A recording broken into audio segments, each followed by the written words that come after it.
Doctor Mohammad ইউনূসকে গ্রামীণ কল্যাণের কর ফাঁকি বাবদ ৬৬৬ কোটি টাকা পরিশোধের নির্দেশ দিয়েছেন হাইকোর্ট। সকালে বিচারপতি খুরশিদ আলম সরকারের নেতৃত্বাধীন হাইকোর্ট বেঞ্চ এ আদেশ দেন। রায়ে বলা হয় ২০১১ থেকে ১৫ সাল পর্যন্ত এই কর ফাঁকি দিয়েছেন ডক্টর ইউনূস। আদালতে ডক্টর ইউনূসের পক্ষে শুনানি করেন ব্যারিস্টার আব্দুল্লাহ আল মামুন।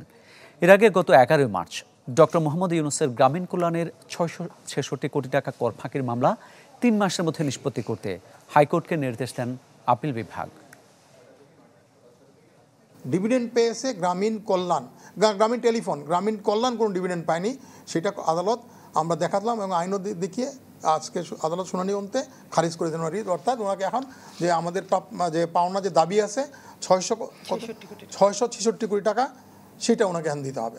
এই রায়টা বিরুদ্ধে আমরা আপিল করব, যেহেতু এইখানে রায়ের টাকার কোনো প্রশ্ন না, প্রশ্নটা হচ্ছে যে লিগ্যালিটি, যে ১৫ বছর পরে এসে তারা রিওপেন করতে পারে কিনা ফাইল।